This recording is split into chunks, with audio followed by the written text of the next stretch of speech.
നമ്മൾ സാധാരണ ഞാനൊരു വീഡിയോ ചെയ്ത് പോകുന്നതിൻ്റെ അതിൻ്റെ താഴെ കമൻ്റ് ഇടണമെന്ന് നിർബന്ധിക്കാറുണ്ട്. കുറേ പേര് കമൻ്റ് ഇടാറുണ്ട്.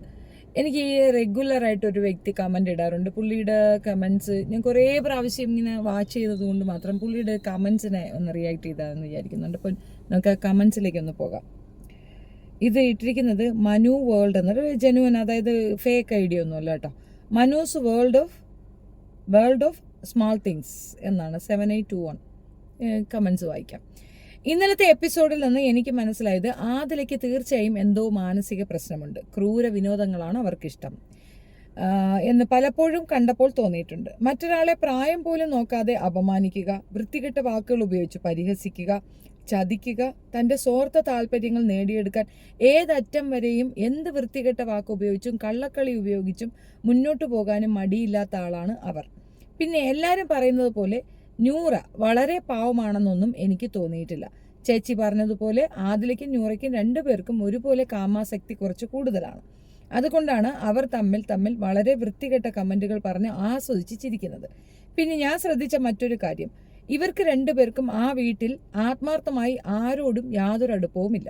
അവർക്ക് അതാത് സമയങ്ങളിൽ ആരൊക്കെയാണ് ആവശ്യം അവരുടെ കൂടെ നിർത്തി കളിക്കുന്നു എന്നല്ലാതെ ആരുമായും യാതൊരു ആത്മബന്ധവും അവർക്കില്ല. ഏത് നിമിഷം വേണമെങ്കിലും അവർ ആരെയും ചതിക്കാൻ തയ്യാറായി തന്നെയാണ് വന്നിരിക്കുന്നത്. പെറ്റമ്മയെയും അച്ഛനെയും വേണ്ട എന്ന് വെച്ച് അവരുടെ മനോവിഷമം പോലും മനസ്സിലാക്കാനാവാതെ അവരെ തെറിയും വിളിച്ച് വീട്ടിൽ നിന്ന് ഇറങ്ങി വന്ന ഇവർക്ക് ആരോട് എന്ത് ആത്മാർത്ഥത ഉണ്ടാവാൻ? ഇന്നലെ മോർണിംഗ് ടാസ്കിൽ അനീഷ് ആദിലയുടെ പേര് മോശം ഗെയിമറായും നൂറയുടെ പേര് ഉയർന്നു വന്ന ഗെയിമറായും പറഞ്ഞപ്പോൾ നൂറയുടെ മുഖത്ത് വ്യക്തമായി കാണാമായിരുന്നു അനീഷിനുള്ള വെറുപ്പും വിദ്വേഷവും.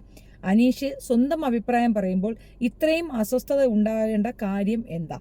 പലപ്പോഴും ഞാൻ ശ്രദ്ധിച്ചിട്ടുണ്ട്, നൂറ ആദിലയിൽ നിന്ന് സ്വഭാവത്തിൽ ഒട്ടും വ്യത്യസ്തയല്ല. പക്ഷെ നൂറയ്ക്ക് ആദിലയെപ്പോലെ മാനസിക നിലയ്ക്ക് പ്രശ്നമില്ല. അതുകൊണ്ട് തന്നെ അവൾക്ക് കൃത്യമായ ഓരോ പ്രശ്നങ്ങൾ വരുമ്പോഴും എങ്ങനെ നിൽക്കണമെന്നറിയാം. എൻ്റെ അഭിപ്രായത്തിൽ ഒരാൾ മുഖം മൂടിയിട്ട് തൻ്റെ വൃത്തികെട്ട മനസ്സിനെയും സ്വഭാവത്തെയും മറയ്ക്കുന്നു എങ്കിൽ മറ്റൊരാൾ മുഖം മൂടിയില്ലാതെ തൻ്റെ വൃത്തികെട്ട ചിന്താഗതിയും പെരുമാറ്റവും പുറത്തു കാണിക്കുന്നു എന്ന് മാത്രം. രണ്ടുപേരും ചക്കിക്കൊത്ത ചങ്കരൻ തന്നെ. ഒന്ന് ആലോചിക്കുമ്പോൾ ഇവർ ഒരുമിച്ച് ചേർന്നത് നന്നായി. ഇല്ലെങ്കിൽ വേറെ ഏതെങ്കിലും പാവപ്പെട്ട രണ്ട് പയ്യന്മാരുടെ ജീവിതം അവതാളത്തിലായേനെ. അതൊരു ഗ്രേറ്റ് പോയിന്റ് ആയിട്ടാണ് എനിക്ക് തോന്നിയത് കേട്ടോ. അത് സത്യമാണ്, ഒരു ഗ്രേറ്റ് പോയിന്റാണ്. ഇവർ തമ്മിൽ ഒന്നിച്ചത് കൊണ്ട് രണ്ട് ആൺമക്കളുടെ ജീവിതം രക്ഷപ്പെട്ടു എന്നുള്ളത് അത് വലിയൊരു പോയിന്റാണ്.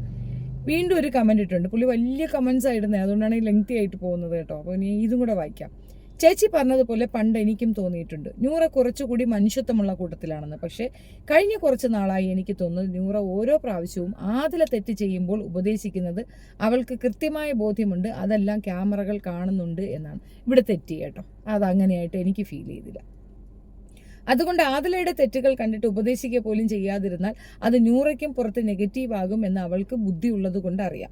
ഇനി അഥവാ ഒരാൾ പുറത്തു പോകേണ്ടി വന്നാലും മറ്റൊരാൾക്ക് ഇവിടെ പിടിച്ചു നിൽക്കാൻ സാധിച്ചാൽ അത് അവർ അത്രയും നേട്ടമാണ് എന്നുള്ളത് വളരെ കൃത്യമായി മനസ്സിലാക്കി തന്നെയാണ് ആ കുട്ടികൾ കളിക്കുന്നത്.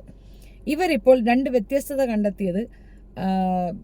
കണ്ടെത്തിയത് ആയതോടെ ഇവർക്ക് രണ്ടുപേർക്കും പ്രത്യേകം പേയ്മെന്റ് ആകുമല്ലോ. ആദിലയുടെ തനി സ്വഭാവം ഈ നാട്ടിൽ 4-5 വർഷങ്ങൾക്കിടയിൽ തീർച്ചയായും നൂറ മനസ്സിലാക്കി കാണണം. കാരണം അവർ അത്രയും പ്രതിസന്ധികൾ തരണം ചെയ്ത് തന്നെയാണ് ഒരുമിച്ച് ജീവിക്കാൻ ഇറങ്ങിയത്. അന്ന് ആ പ്രതിസന്ധികൾക്കിടയിലും ആദില അവരുടെ പല വൃത്തികെട്ട സ്വഭാവങ്ങളും പുറത്തെടുത്ത് കാണിച്ചിരിക്കാനാണ് സാധ്യത. കാരണം അവർ ശരിക്കും ഒരു മാനസിക നില തെറ്റിയ സ്ത്രീയാണ്. അതുകൊണ്ട് നൂറ ഇപ്പോൾ പലപ്പോഴായി കാണിക്കുന്ന ഈ നന്മമരത്തിന്റെ സ്വഭാവമൊക്കെ ഒരു മുഖംമൂടിയായിട്ടേ എനിക്ക് തോന്നിയിട്ടുള്ളൂ. അല്ലാതെ ഇവർ ഒരിക്കലും ഈ കഴിഞ്ഞ 3 വർഷം ഒരുമിച്ച് സന്തോഷത്തോടെ ജീവിക്കാൻ സാധിക്കില്ല. അതിൽ നിന്ന് തന്നെ തെളിയുന്നത് രണ്ടുപേരുടെയും ഒരേ സ്വഭാവക്കാരാണ്. പിന്നെ തൻ്റെ ജീവിതകഥ പറഞ്ഞപ്പോൾ താൻ പലപ്പോഴായി മോശമായി ഉപയോഗിക്കപ്പെട്ടിട്ടുണ്ട് എന്നൊരു കള്ളക്കഥ പറഞ്ഞ് വോട്ട് കിട്ടാനായി കാണിച്ച നാടകം. ആ കഥയിലാണ് നൂറ പറഞ്ഞിരുന്നത് അവരുടെ അച്ഛനെ അവരെ വലിയ ഇഷ്ടമായിരുന്നു എന്നാണ്. അത്രയും സ്നേഹിച്ച അച്ഛനെ തള്ളിപ്പറഞ്ഞ് അദ്ദേഹത്തിനെയും കുടുംബത്തെയും ഉപേക്ഷിച്ച് ഈ ആദിലയുടെ കൂടെ ഇറങ്ങിപ്പോകാൻ മാത്രം എന്ത് സ്നേഹമാണ് ആദില ഇവൾക്ക് കൂടുതൽ കൊടുത്തത്? അപ്പോൾ ഇവൾ ആ അച്ഛനോട് പറയുന്ന സ്നേഹത്തിൽ എവിടെയാണ് പ്രസക്തി? രണ്ടും കള്ളക്കൂട്ടങ്ങൾ തന്നെ. ബിഗ് ബോസിൽ വരുന്നതിന് മുമ്പ് ഞാൻ ഇവരുടെ പക്ഷത്തായിരുന്നു. പല വീഡിയോയിലും ഇവർ പറഞ്ഞ ഓരോ വാക്കുകളും വിശ്വസിച്ച് ഞാൻ ഇവരെ ആത്മാർത്ഥമായി ഇഷ്ടപ്പെട്ട ഒരാളാണ്. പക്ഷേ ഇപ്പോൾ ഇവരുടെ കള്ളത്തരങ്ങളും പൊയ്മുഖങ്ങളും കാണുമ്പോൾ ഇവരെ അതിലേറെ ഞാൻ വെറുക്കുന്നു. ഇത് ഇട്ട വ്യക്തി ചെറിയ പയ്യനാണ് കേട്ടോ. അപ്പോൾ അവർ ഒരുപാട് ഇഷ്ടപ്പെട്ട് ഇങ്ങനെ ഒരു അവസ്ഥയിൽ പുറത്തേക്ക് വന്ന ഒരാൾക്ക് സപ്പോർട്ട് കൊടുക്കേണ്ട രീതി പറഞ്ഞു. ഇത് ലെങ്തി കമൻ്റ് ആയതുകൊണ്ടാണ്, ബോറടിക്കേണ്ട. പക്ഷെ വായിച്ചതിൽ എനിക്ക് മനസ്സിലായൊരു കാര്യം, നൂറയെ പറ്റി പറയുന്നത് തീർച്ചയായിട്ടും നൂറ പറഞ്ഞത് നുണ തന്നെയാണ്. നുണ പറയേണ്ട ഒരു ആവശ്യം വന്നതെന്ന് പറഞ്ഞു കഴിഞ്ഞാൽ, ഇതിനകത്ത് പാർട്ടിസിപ്പേറ്റ് ചെയ്യുന്നതിന് മുമ്പ് തന്നെ ഇവർ തമ്മിലൊരു പ്ലാൻ ഉണ്ടായിരിക്കും. ഇങ്ങനെയൊക്കെയാണ് നമ്മൾ പറയേണ്ടത്, ഇങ്ങനെയൊക്കെ നമ്മൾ പറയണമെന്ന്. മെയിനായിട്ട് നിങ്ങൾ മനസ്സിലാക്കാൻ, നൂറ എന്ന വ്യക്തി സ്വന്തം ലൈഫാണ് കൂടുതൽ വൾഗറാക്കുന്നത്. കാരണം ആദില പറഞ്ഞു കൊടുത്ത അതേ സാധനം കോപ്പി പേസ്റ്റ് ചെയ്ത് അവളോടത് പറയുകയാണ്. ആദില ചീത്തയാകുന്നത് കാണുമ്പോൾ ഉള്ള പ്രയാസം കൊണ്ടാണ് നൂറ ആദിലെ വിലക്കുന്നത്. അവിടെ നിങ്ങൾക്ക് നൂറയിലെ ഡബിൾ സ്റ്റാൻഡ് മൈൻഡല്ല, സിൻസിയറായിട്ട് അവളെ ഇഷ്ടപ്പെടുന്ന ഒരു വ്യക്തിയാണ് കാണുന്നത്. നല്ല സൗഹൃദമാണ് രണ്ടുപേരും, അതിൽ തർക്കമില്ല. ആദിലയുടെ ഈ വൃത്തികെട്ട സ്വഭാവം കാരണം പൊതുസമൂഹത്തിൽ അവൾക്കുള്ള അക്സെപ്റ്റൻസ് കുറയുമെന്നും അവൾ ആക്രമിക്കപ്പെടാൻ ചാൻസ് ഉണ്ടെന്നുള്ള തിരിച്ചറിവ് കൊണ്ടാണ് അവളെ ഉപദേശിക്കുന്നത് നൂറ. അല്ലാതെ നൂറയുടെ ഉള്ളിൽ അതുണ്ടായിട്ടല്ല. നൂറ പറഞ്ഞ ആ സ്റ്റോറികളൊക്കെ കുക്കിടപ്പാണെന്ന് തിരിച്ചറിയാൻ ബോധമുള്ളവർക്ക് പറ്റും. ഉപ്പായെപ്പറ്റി പറയുന്നത് കൃത്യമാണ്. ഇത്രയും വർഷങ്ങൾക്കിപ്പുറം ജനിച്ച മകളെ അവർ പൊന്നുപോലെയാണ് വളർത്തിയത്. അത്രയും സ്നേഹിച്ചതാണ് ആ മനുഷ്യൻ. അയാളെ തള്ളിപ്പറഞ്ഞുകൊണ്ട് ഇത്രയും വൾഗറായി ആ കുടുംബത്തെയും ഉമ്മായെയും ഒക്കെ അവൾക്ക് പറയേണ്ടി വന്നത് ആദിലേക്ക് വേണ്ടിയിട്ടാണ്. അത് കാലം തെളിയിക്കും. നിങ്ങൾ എഴുതി വെച്ചോളൂ, കാലം തെളിയിക്കും. കാരണം നൂറയെ ഇങ്ങനെ ബ്രെയിൻ വാഷ് ചെയ്ത് ഇതുപോലെ വൃത്തികെട്ട രീതിയിൽ പറയാനൊക്കെ പ്രേരിപ്പിച്ചത് ആദിലയാണ്. ആദിലേക്ക് എന്തൊക്കെയോ നൂറയുടെ കാര്യങ്ങൾ കയ്യിലുണ്ട്. ഒരു പക്ഷേ നൂറ ആദിലെ ഉപേക്ഷിച്ച് പോവുകയാണെങ്കിൽ നൂറയുടെ അന്ത്യം ആദിലയുടെ കൈകളിലാണെന്ന പൂർണ്ണ ബോധ്യത്തിലാണ് നൂറ ഉള്ളത്. സത്യത്തിൽ ഈ ഷോയിലൂടെ അവരെ കൂടുതൽ ആൾക്കാരിലേക്ക് എത്തിക്കാൻ സാധിച്ചു എന്നുള്ളതാണ് വസ്തുത. ആളുകൾക്ക് മനസ്സിലാക്കാനുള്ള ഒരു വഴി തുറന്നു കൊടുത്തു അവർക്ക്. ഇതിൽ നിന്ന് നൂറയ്ക്ക് രക്ഷപ്പെടാൻ പറ്റും. നിങ്ങൾക്കറിയാമോ, ബിഗ് ബോസ് ടീമിനെ നിന്നുള്ളൊരു കോള്, എൻ്റെ റെക്കോർഡിങ്സ് എൻ്റെ കയ്യിലുണ്ട്. അതിനകത്ത് അവർ വ്യക്തമായി പറയുന്നുണ്ട്, നൂറയെ രക്ഷിക്കാൻ വേണ്ടി തന്നെയാണ് ഈ ഷോയിലേക്ക് കൊണ്ടെത്തിച്ചതെന്ന്. അവരുടെ പേരൻസിന് വന്ന് അവരെ രക്ഷിച്ചു കൊണ്ടുപോകാം എന്ന് തന്നെയാണ് പറയുന്നത്. അപ്പോൾ അതിൻ്റെ ഡീറ്റെയിൽസ് ഞാനിപ്പോൾ പുറത്തു വിടത്തില്ല, പക്ഷേ വരും ദിവസങ്ങളിൽ ഞാനത് പുറത്തു വിടും. വ്യക്തമായി അതിൻ്റെ ക്രൂ പറഞ്ഞ കാര്യമാണ് പറയുന്നത്. ആദിലയും നൂറയും തമ്മിൽ ലെസ്ബിയൻ അല്ല, അവർ ലെസ്ബിയൻ അല്ല എന്നും അത് അവർക്ക് മനസ്സിലായതാണെന്നും നൂറ എന്ന കുട്ടി ഇപ്പോൾ ചാൻസ് ഉണ്ട്, കുടുംബം വന്നു കഴിഞ്ഞാൽ അവരെ രക്ഷപ്പെടുത്തി കൊണ്ടുപോകാമെന്ന് അതിൻ്റെ ആൾക്കാർ പറഞ്ഞതിൻ്റെ വോയിസ് എൻ്റെ കയ്യിലുണ്ടെന്നാണ് പറഞ്ഞത്. ആവശ്യം വരുമ്പോൾ ഞാനത് പുറത്തു വിടാം. നിങ്ങൾ കമൻറ്റ് ചെയ്ത് പറയാതെ നിങ്ങൾക്ക് കേൾക്കാൻ ആഗ്രഹമുണ്ടോയെന്ന്, എങ്കിൽ ഞാനത് പബ്ലിഷിങ് ചെയ്യുന്നതായിരിക്കും. നൂറയുടെ പേരൻസ് അവരുടെ റിലേറ്റീവുമായിട്ടൊക്കെ സംസാരിച്ചതിൽ എനിക്ക് ബോധ്യപ്പെട്ടൊരു കാര്യം, അവർക്കാർക്കും നൂറയോട് യാതൊരു ദേഷ്യവുമില്ല. നൂറ എങ്ങനെ വന്നാലും നൂറയെ അവർ അക്സെപ്റ്റ് ചെയ്യും. പക്ഷെ ആദിലയെ പോലുള്ള തലയ്ക്ക് വെളിവില്ലാത്ത ഒരെണ്ണത്തിനെ അക്സെപ്റ്റ് ചെയ്യാൻ ബുദ്ധിമുട്ടാണ്. ഇവർക്ക് ലെസ്ബിയനായിട്ട് ജീവിക്കാനാണ് ഇഷ്ടമെങ്കിൽ ആയിക്കോട്ടെ, അവർ ലെസ്ബിയൻ കപ്പിൾ ആവണ്ട. ഇവളുമായിട്ട് പറ്റത്തില്ലെന്ന് മാത്രമേ അവർ പറയുന്നുള്ളൂ. അവളുടെ ആ ഒരു മെൻറ്റാലിറ്റി മാറ്റണമെന്നോ അവൾ മാറി വരണമെന്നോ അവർ പറയുന്നില്ല. മകളായി അവർ തിരിച്ചു വരാനാണ് പറയുന്നത്. അവൾക്കൊപ്പം അവിടെ വരാമെന്ന് അവർ വിചാരിക്കേണ്ട. അത്രത്തോളം മോശ വർത്തമാനം ആദില ആ ഉമ്മായും പാപ്പായും പറഞ്ഞിട്ടുണ്ട്. അതുകൊണ്ടാണ് അവർക്ക് തിരിച്ച് കയറ്റാൻ മടിച്ചു നിൽക്കുന്നത്. അല്ലാതെ ഇവരാരെയും ആട്ടിപ്പായച്ചല്ല. ആരെയും വേണ്ട, ആദില മതി എന്ന് പറഞ്ഞുകൊണ്ട് ഇറങ്ങിപ്പോകുമ്പോൾ ആദിലയുടെ വാക്ക് കേട്ട് പെറ്റുമ്മായെയും വാപ്പായെയും ഏറ്റവും മോശപ്പെട്ട രീതിയിൽ അവഹേളിച്ചതാണ് നൂറ. അപ്പോൾ അതിൻ്റെ മറുപടിയും അങ്ങനെ കിട്ടുള്ളൂ. നമ്മൾ എന്ത് കൊടുക്കുന്നു അതല്ലേ നമുക്ക് കിട്ടുകയുള്ളൂ. ഇത്തരത്തിൽ ഒരുപാട് കമൻസ് ഉണ്ട് കേട്ടോ. ഞാൻ ഈ 2 കമൻസ് കുറച്ച് പഴയതാണ്, എന്നാലും ഞാൻ ഇത് മാത്രം എടുത്തു വെച്ച് പറഞ്ഞു എന്ന് വിചാരിക്കേണ്ട. മിക്കവാറും കമൻസൊക്കെ ഞാൻ ശ്രദ്ധിക്കാറുണ്ട്. മിക്ക കമൻസിന് ഞാൻ വന്ന് ലൈക്ക് ഇടാറുണ്ട്. ഈ പയ്യൻ തന്നെ വേറെ കുറേ അടുത്ത് കമൻസ് എഴുതി വെച്ചിട്ടുണ്ട്. കുറേ കമൻസ് ഉണ്ട്. ഇതല്ലേ ഈ ദിയാസന പറഞ്ഞതിനെ പറ്റിയിട്ടും പുള്ളിക്കാരൻ പറഞ്ഞ ഒരു ഇതുണ്ട്, അതും കൂടെ ഒന്ന് വായിക്കാം. ഈ ദിയാസന എന്ത് ഭ്രാന്താണ് പറയുന്നത്? ഈ കുട്ടികൾക്കുണ്ടായ കാര്യത്തിൽ കുടുംബത്തിൽ നിന്നുള്ള എല്ലാ പ്രശ്നങ്ങളെക്കുറിച്ച് എനിക്കറിയാം എന്ന് വാതോരാതെ പറയാൻ ഇവർ ഇത്രയും നാൾ ഇവരുടെ കൂടെ ജീവിച്ച ആരെങ്കിലുമാണോ? ഈ കുട്ടികളുടെ വായിൽ നിന്ന് വന്ന വാക്കുകൾ അല്ലാതെ ഇവർക്ക് എന്തറിയാം? ഈ ആദില നൂറയോടുള്ള അമിതമായ കാമഭ്രാന്ത് കൊണ്ട് സ്വന്തം കുടുംബക്കാരെ പോലും മറന്ന് എന്ത് തരം താഴ്ന്ന കഥയും ഉണ്ടാക്കി പറഞ്ഞ് അവളെ സ്വന്തമാക്കാൻ ഏതറ്റം വരെയും പോകുമെന്ന് തന്നെയാണ് എനിക്ക് ഇതിനോടകം തോന്നിയത്. ഇതിൻ്റെ ഭാഗമായി അവർ പല കള്ളക്കഥകളും ഉണ്ടാക്കാം. അതാണോ ദിയാസന ഞാൻ അറിഞ്ഞ കഥകൾ? എല്ലാവർക്കും എനിക്കറിയാം അവരെക്കുറിച്ച് എന്ന് ഘോരഘോരം പ്രസംഗിക്കുന്നത്. ചേച്ചി പറഞ്ഞതുപോലെ ഈ സ്ത്രീ തന്നെയാണ് പല കുട്ടികളെയും വഴിതെറ്റിക്കുന്നത്. അവരുടെ ജീവിതമോ ഇങ്ങനെയൊക്കെ ആയിപ്പോയി.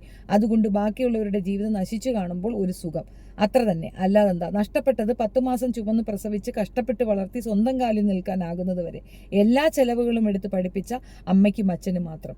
അത് വല്ലതും ഈ പ്രസംഗിക്കുന്ന ഇവർക്ക് അറിയുമോ? മനസ്സിലാകുമോ? ഈ ആദിലയും നൂറയും പറയുന്ന കഥകളിൽ എത്ര ശതമാനം സത്യമുണ്ടെന്ന് നമുക്ക് ആർക്കും അറിയില്ല. അവർ പറയുന്നത് നമുക്ക് കേൾക്കാനേ സാധിക്കൂ. പിന്നെ പണ്ട് അവരുടെ വീട്ടുകാർ മർദ്ദിച്ചു എന്ന തരത്തിൽ പുറത്തുവിട്ട ചില ഫോട്ടോകൾ, അത് മക്കൾ വഴിതെറ്റി പോകുന്നത് കണ്ട് ഏത് അച്ഛനും അമ്മയും ചെയ്യുന്ന പ്രവൃത്തി മാത്രമാണ് എന്നാണ് എനിക്ക് തോന്നുന്നത്. മക്കളെ തിരിഞ്ഞു നോക്കാത്ത, അവരെ സ്നേഹിക്കാത്ത അച്ഛനമ്മമാർ ആയിരുന്നെങ്കിൽ അവർ വഴിതെറ്റി പോകുന്നത് കണ്ട് തിരിഞ്ഞു നോക്കാതെ ജീവിച്ചേനെ. കറക്റ്റ്. പക്ഷെ ഇവരുടെ അമ്മയും അച്ഛനും അവർ വഴിതെറ്റി പോകുന്നതിലുള്ള അതിയായ വിഷമം കൊണ്ട് മാത്രമാണ് അവരെ തല്ലിയിട്ടുണ്ടെങ്കിൽ അത് ചെയ്തിട്ടുണ്ടാവുക. അതുകൊണ്ട് ഈ ഫോട്ടോകൾക്കൊന്നും യാതൊരു പ്രസക്തിയും ഞാൻ കാണുന്നില്ല. എനിക്ക് തോന്നിയത് ഈ കുട്ടികൾക്ക് തട്ടമിട്ട് അമ്മയും അച്ഛനും പറയുന്നതനുസരിച്ച് ജീവിക്കാൻ തീരെ താല്പര്യമില്ലാത്ത കുട്ടികളാണ്. അവർ അല്പവസ്ത്രം ധരിക്കാനും സ്വന്തം ഇഷ്ടത്തിന് പറന്നു നടക്കാനും തന്നെയാണ് ആഗ്രഹം. പിന്നെ അവരുടെ മാനസിക വൈകൃതങ്ങൾക്ക് പറ്റിയ കൂട്ട് കിട്ടിയപ്പോൾ അവർ തമ്മിൽ ഒന്നിച്ചു, അത്ര തന്നെ. അല്ലാതെ ഇതിൽ അച്ഛനമ്മമാരുടെ യാതൊരു തെറ്റും ഞാൻ കാണുന്നില്ല. പിന്നെ ഇനി എവിടെയും പോയിട്ട് അച്ഛനും അമ്മയും ഞങ്ങളെ ഉപദ്രവിച്ചു, പീഡിപ്പിച്ചു എന്ന് ആരും ദയവായി പറയാതിരിക്കുന്നതാണ് നല്ലത്. കാരണം ബിഗ് ബോസിൽ ഇവർ പലപ്പോഴായി അച്ഛനോടും അമ്മയോടുള്ള സ്നേഹം വഴിഞ്ഞൊരുകുന്നതായി അഭിനയിക്കുന്നതും പിന്നെ ചിലപ്പോൾ പറയുന്ന വേറെ പേര് വാക്കുകളും കേൾക്കുമ്പോൾ വളരെ പരസ്പര വിരുദ്ധമായി തോന്നുന്നു. എനിക്ക് തോന്നുന്നുണ്ട് ഇവരെ ഇനി ആരും നേരെയാക്കാൻ നോക്കാതിരിക്കുക. അവർ തിരഞ്ഞെടുത്ത വഴിയിലൂടെ അവർ സഞ്ചരിക്കട്ടെ. എവിടെയാണോ വഴിമുട്ടുന്നത് അവിടെ നിന്ന് വഴിമുട്ടുന്നത് അവിടെ നിന്ന് ജീവിതത്തിലേക്ക് തിരിച്ചു വരട്ടെ. പിന്നെ ഇനി എവിടെയും പോയിട്ട് അച്ഛനും അമ്മയും ഞങ്ങളെ ഉപദ്രവിച്ചു, പീഡിപ്പിച്ചു എന്നൊന്നും പറയാതിരിക്കുന്നതാണ് നല്ലത്. അപ്പോൾ ഈ കുട്ടികൾ പറയുന്ന കാര്യങ്ങൾ, അതായത് തെറ്റുകൾ തിരുത്തി ജീവിക്കാൻ ശ്രമിക്കട്ടെ. ഈ അച്ഛനും അമ്മയ്ക്കും വേറെയും കുട്ടികളുണ്ടല്ലോ, അവരുടെ കാര്യങ്ങൾ ശ്രദ്ധിച്ച് അവരെ നല്ലതുപോലെ വളർത്തി സന്തോഷമായിട്ട് വിവാഹം കഴിപ്പിച്ചയക്കട്ടെ. അത് തന്നെയാണ് എനിക്കും നൂറയുടെ പേരൻസിനോട് പറയാനുള്ളത്. ആദിലയുടെ പേരൻസ് ആദിലയ്ക്ക് സപ്പോർട്ടാണ്. പക്ഷേ അവരെ എന്തിനാണ് സപ്പോർട്ടാവുന്നതെന്ന് പറഞ്ഞു കഴിഞ്ഞാൽ ഈ പെണ്ണ് അവരെ ഉപദ്രവിക്കൂ എന്നുള്ളത് കൊണ്ടാണ് സപ്പോർട്ടാവുന്നത്. മറ്റവർക്ക് അങ്ങനെ ഒരു വശമില്ല. മകളെ രക്ഷിക്കാനുള്ള അവസാനത്തെ ഇതും അവർ ശ്രമിക്കുന്നുണ്ട്. ഈ ആദിലയ്ക്കൊപ്പം ജീവിച്ചാൽ മകൾ ചീത്തയായി പോകുമോ എന്നുള്ളതല്ല, ഡ്രഗ്സ് ഒക്കെ കൊടുത്തിട്ടാണ് അവളെ കൂടെ നിർത്തുന്നതെന്നാണ് അവർ പറയുന്നത്. ഇനി അതിൻ്റെ ഡെപ്തൊന്നും എനിക്കറിയത്തില്ല. പക്ഷേ അങ്ങനെയുള്ള പല കുട്ടികൾക്കും പറ്റിയ അബദ്ധങ്ങളുണ്ട്. പല വൃത്തികെട്ട ആളുകളും അവരെ കൊണ്ടുപോയി കൂട്ടിക്കൊടുക്കാനും മറ്റുള്ളവർക്ക് കാഴ്ചവെക്കാനും ശ്രമിക്കുന്ന ഒരു രീതിയുണ്ട്. അതിലേക്കൊക്കെ മകൾ പോയാൽ നഷ്ടം അത് അവർ സഹിക്കണ്ടേ? ഈ മകൾക്ക് മറ്റൊരു ദുരന്തമുണ്ടായാൽ അത് കാണേണ്ടതും ഈ അമ്മയും അച്ഛനും അല്ലേ? അതുകൊണ്ടാണ് അവർ പിന്നോട്ടിട്ട് പിടിക്കുന്നത് എന്നതിനപ്പുറം ഈ മർദ്ദിച്ചു അല്ലെങ്കിൽ പീഡിപ്പിച്ചു ഇതൊക്കെ സ്വാഭാവികമായിട്ട് നടക്കുന്ന ഒരു കാര്യമില്ല. അവർക്ക് ഉൾക്കൊള്ളാൻ വയ്യാത്തൊരു കാര്യം മക്കൾ ചെയ്താൽ അതിനെതിരെ സംസാരിക്കുക സ്വാഭാവികമല്ലേ? അപ്പോൾ ഈ വിഷയത്തിൽ ഇതാണ് അഭിപ്രായം. കുറേ കമൻസ് ഉണ്ട്. ഞാൻ ഈ പയ്യൻ്റെത് മാത്രം എടുത്തതിൻ്റെ കാരണം ഇവൻ നിരന്തരം ഭയങ്കര ലെങ്തി കമൻ്റ് ഇടുന്നതാണ്. ഇത്രയും ലെങ്തി കമൻ്റ് ഇട്ടാൽ വായിച്ചുകൊണ്ടിരിക്കാൻ നല്ല ബുദ്ധിമുട്ടുണ്ട്. എന്നാലും കുഴപ്പമില്ല, ഒന്നും കളയാനുള്ളതായിട്ട് അതിനകത്ത് ഇല്ലാത്തത് കൊണ്ട് തന്നെയാണ് ഞാൻ ആ കമൻ്റ് ഇവിടെ വെക്കുന്നത്. നിങ്ങളുടെ അഭിപ്രായം കമൻ്റ് രേഖപ്പെടുത്തുക. തീർച്ചയായിട്ടും ഞാനത് വായിക്കും. ആഴ്ചയിൽ ഒരിക്കൽ ഞാൻ കമൻസിന് മറുപടി തരുന്നതായിരിക്കും. ഈ ഒരു വിഷയത്തിൽ, നൂറയുടെ വിഷയത്തിൽ പറഞ്ഞാൽ തീരാത്ത അത്രയും കാര്യങ്ങളുള്ളത് കൊണ്ടാണ് റിപ്പീറ്റഡ്ലി എനിക്കത് എടുക്കേണ്ടി വന്നത് ആ subject. Thank you so much.